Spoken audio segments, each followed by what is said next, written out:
ایک قوم جسے اللہ نے زمین کا بہترین حصہ دیا، جہاں نرم ہوائیں چلتی تھی، زرخیز زمین تھی، ندیاں بہتی تھیں، اور ان کی رہنمائی کرنے والا ایک نبی تھا، حضرت نوح علیہ السلام۔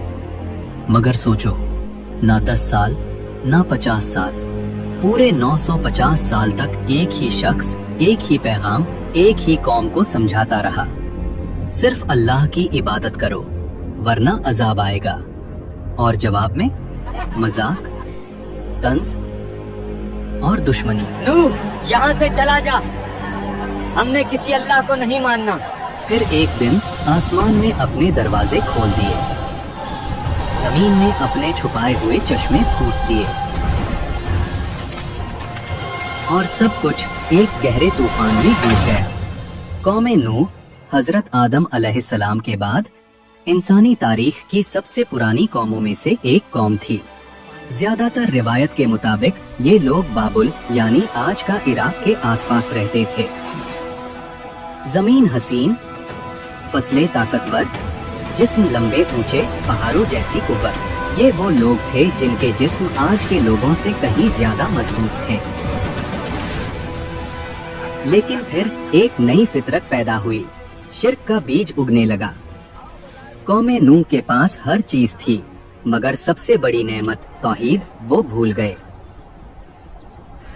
روایت میں آتا ہے کہ پہلے وہ جن لوگوں کو یاد کرتے تھے وہ نیک بندے تھے۔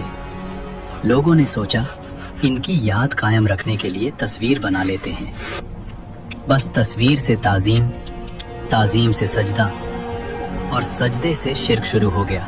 اے ہمارے معبود، ہماری مشکل آسان کر دے، ہماری زندگی میں سکون دے دے۔ قرآن بتاتا ہے، اور انہوں نے کہا اپنے معبود ود کو، سوا کو، یگوس کو، یاؤق کو اور نصر کو مت چھوڑو۔ یہ پتھر بن چکے تھے مگر ان کے دل پتھر سے بھی سخت ہو گئے۔ میرا والا زیادہ بہتر ہے، بکواس مت کرو، میرے والے کی کریگری لاجواب ہے۔ اسی قوم کے حوالے سے کچھ روایتوں میں ایک اور عجیب ہستی کا ذکر ملتا ہے، اوج بن انوق۔ اس کا ذکر قرآن میں نہیں، صرف کچھ قدیم روایتوں میں ملتا ہے۔ کہا جاتا ہے کہ یہ بہت لمبے قد کا، بے حد طاقتور، اتنا کہ کبھی کبھی پہاڑوں کو قدم سے ہلا دے۔ لوگوں میں اس کے قصے مشہور تھے اور یہ قوم کی تکبر کی مثال بن گیا تھا۔ یہ روایت اصل میں ایک سبق تھی کہ جب قوم تکبر میں آتی ہے تو ان میں اوج بن انوق جیسی سوچ پیدا ہوتی ہے۔ اسی اندھیرے میں اللہ نے اپنی روشنی بھیجی، حضرت نوح علیہ السلام۔ قرآن کہتا ہے، اور ہم نے نوح کو ان کی قوم کی طرف بھیجا، اور ان کا رہنا قوم کے درمیان 950 سال کا تھا۔ وہ کہتے، میں تمہارے لیے اللہ کا صاف اور کھلا کھلا ڈرانے والا ہوں، جس کا پیغام تم تک پوری طرح واضح طور پر پہنچ چکا ہے۔ مگر لوگ انگلیاں کانوں میں ڈالتے، چادریں لپیٹ لیتے اور سختی سے کہتے، ہم تمہاری بات نہیں سنیں گے۔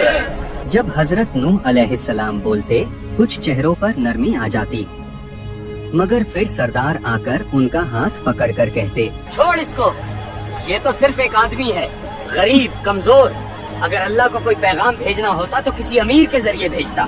سوچو، 1-2 سال نہیں، 950 سال کی دعوت، دن میں بھی، رات میں بھی، چھپ کر بھی، کھلے عام بھی، نرمی سے بھی، سختی سے بھی۔ حضرت نوح علیہ السلام کہتے، توبہ کرو، اللہ تم پر بارشیں برسائے گا، مال دے گا، اولاد دے گا، باغات اگا دے گا، اور تمہاری طاقت اور بڑھ جائے گی۔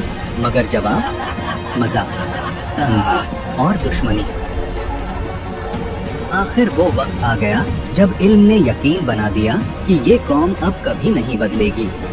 تب حضرت نوح علیہ السلام نے وہ دعا کی جو انسان کو آج بھی ہلا دیتی ہے، اے میرے رب، زمین پر کسی کافر کو زندہ مت چھوڑ، وہ تیرے بندوں کو گمراہ کریں گے اور فاجر، کافر اولاد پیدا کریں گے۔ پھر اللہ کا حکم اتر گیا، ہماری نگرانی میں کشتی بناؤ اور ظالموں کے بارے میں مجھ سے بات مت کرنا۔ حضرت نوح علیہ السلام کشتی بنانا شروع کر دیتے ہیں۔ सरदार गुजरते हंसते हुए कहते, रेगिस्तान में कश्ती, पानी कहाँ से आएगा? दीवाने हो गए हो क्या? मगर उन्हें क्या पता, हर कील हर ताखा उन्हीं की तबाही का पहला सुर था। कुछ रिवायतों में आता है कि जब हजरत नूह अलैहिस्सलाम कश्ती बना रहे थे तो ओस बिन अनूब कभी कभी उनके पास आ जाता और अपने लंबे कद की वजह से वो ऐसे कामों में मदद कर देता जो आम लोग नहीं कर सकते थे। मगर याद रहे, ये बातें सिर्फ रिवायतों में हैं। कुरान में इसका कोई जिक्र नहीं। रिवायतों में ये भी मिलता है कि कश्ती 3 मंजिलों पर मुश्तमिल थी। पहली मंजिल जानवर, दूसरी मंजिल इंसान, तीसरी मंजिल परिंदे, हल्का सामान, निगरानी का हिस्सा। कुरान में एक अहम निशानी आती है, जब तंदूर उबलने लगे तो हर जानवर की नरो मादा जोड़ी को कश्ती में चढ़ा लो। यानी जानवर नूह अलैहिस्सलाम को ढूंढकर नहीं लाने थे, अल्लाह के हुक्म से जौरिया खुद चलकर आईं। आखिर एक दिन वो निशानी नजर आ गई जिसका इंतजार था। आसमान सियाह बादलों से भर जाता है, गर्म हवा अचानक ठंडी तेज बनने लगती है। कौम के सरदार और बुजुर्ग हंसते हुए कहते हैं, देखो, नूह के तनूर से भी पानी निकलेगा क्या? कुरान कहता है, जब तंदूर उबलने लगा, एक पुराना चूल्हा जिसमें रोटी पकती थी, उसमें से अचानक पानी उबलना शुरू हो गया। अगले ही लम्हे सरदारों की हंसी थम जाती है। हजरत नूह अलैहिस्सलाम समझ गए, अजाब आ गया है। उन्होंने मोमिनों को लेकर कश्ती में सवार हो गए। फिर अल्लाह ने फरमाया, आसमान के दरवाजे खोल दो, जमीन के चश्मे फूट पड़ने दो। पानी ऊपर से बरसा, पानी नीचे से उबला और दोनों पानी मिल गए उस तकदीर पर जो लिखी जा चुकी थी। नूह अलैहिस्सलाम अपनी कौम की तरफ आखिरी दफा देखते हैं। उनकी बीवी दूर अपने घर के दरवाजे पर खड़ी थी। नूह अलैहिस्सलाम पुकारते हैं, अल्लाह की पनाह में आ जाओ। मगर उसने मुंह फेर लिया। वो उन कमजोर सरदारों के साथ गुम हो गई। नूह अलैहिस्सलाम के 3 बेटे साम, हाम और याफित उनके साथ खड़े हैं। उनकी बेटियां भी अपने शौहरों के साथ कश्ती में जगह ले चुकी हैं। औरतें चीखती, ये क्या हो रहा है? लोग भागते, मगर पानी हर तरफ से आ रहा था। कोई चिल्लाया, नूह सच कहता था, अजाब आ गया, हम तबाह हो गए। जमीन फट रही थी, उबलते पानी की नदियां उठ रही थीं, ताकतवर मर्दों की टांगें कांप रही थीं। लोग कश्ती की तरफ भागते। नूह, हमें भी साथ ले चलो। मगर दरवाजे अल्लाह के हुक्म से बंद हो चुके थे। पानी पहाड़ जैसी लहरों में बदल गया। इन्हीं लहरों के बीच हजरत नूह अलैहिस्सलाम ने अपने बेटे को देखा। उन्होंने पुकारा, मेरे बेटे, हमारे साथ सवार हो जाओ। उसने कहा, मैं पहाड़ पे चढ़ के बच जाऊंगा। नूह अलैहिस्सलाम बोले, आज अल्लाह की पकड़ से कोई नहीं बचा सकता। और फिर एक लहर उनके दरमियान आ गई और बेटा डूबने वालों में हो गया। सिर्फ तूफान गरज रहा था।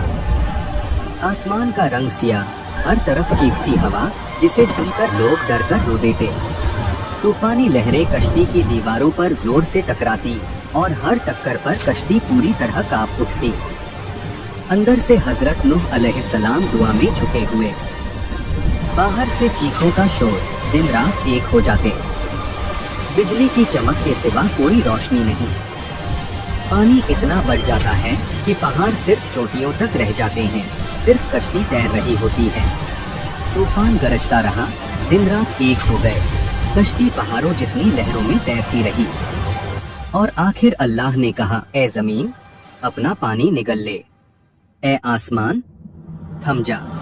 पानी उतर गया, जरखेज जमीन दिखाई देने लगी और कश्ती जुड़ी नाम के पहाड़ पर ठहर गई। नूह अलैहिस्सलाम जमीन पर सजदा में गिर जाते हैं। उनके गिर्द साम, हाम, याफित, उनकी बेटियां, उनके शौहर और कुछ मोमिन लोग, बस यही लोग बचे थे।